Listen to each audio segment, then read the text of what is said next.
And you're going to be asked to show, using absolute values, that something can have a range of potential answers that are acceptable. And when you're looking at this, as far as the modeling goes, you're going to take the absolute value between the difference of the actual length and the ideal length. And that has to fall within, so it has to be less than or equal to, fall within that certain range of whatever the tolerance is. So when you look at kind of this relationship, okay, the actual length is our unknown. Okay, we'll call that L. Our ideal length is given as 5.25. And we know that the difference between the actual and ideal lengths has to have this specific tolerance, which they gave us as 0.0005. And so as far as writing your inequality, this is what you are looking at. Okay. Now, the types of questions that they're going to give you will vary slightly from this. Okay. Here would be an example, and I'll just go through a couple other examples here to show. And if I were to say the average height of a certain breed of dog is 20 to 24 inches,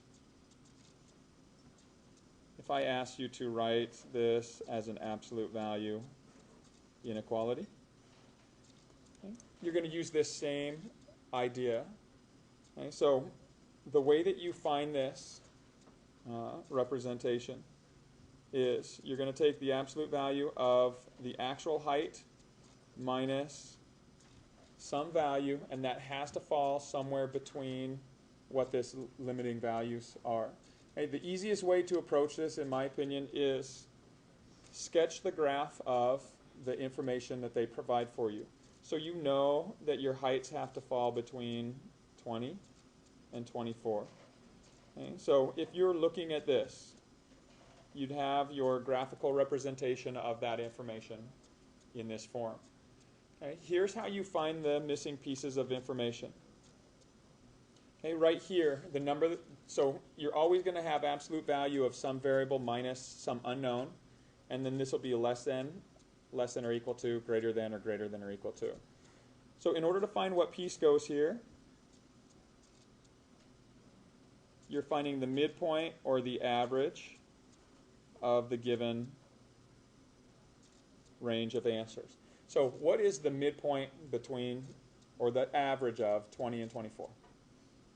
22. So if you look to see whatever that midpoint is, that's the number that's going to go right here. Okay. And then your tolerance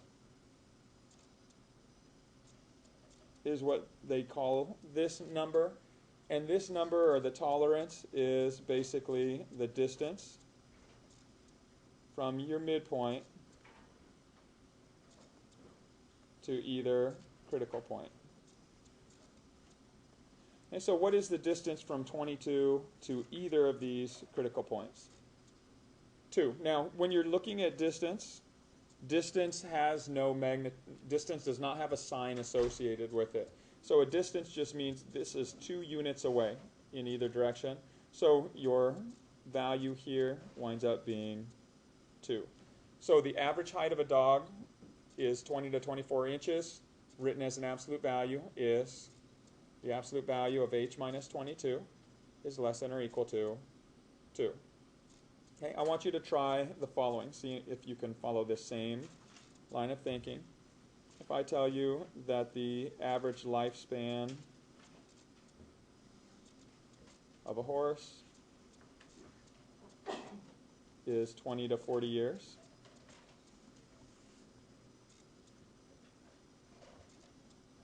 write this as an absolute value inequality.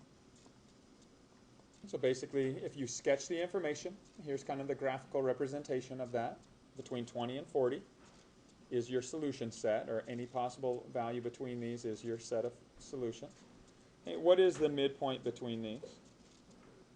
So the midpoint is 30, and then how far is 30 from either of these critical points? 10.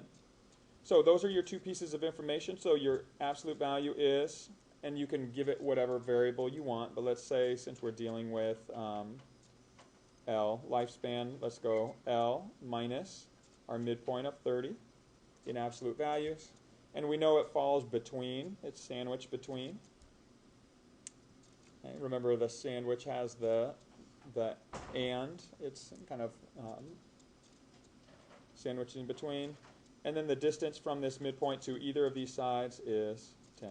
And so this would be the absolute value inequality to represent this information. Olivia?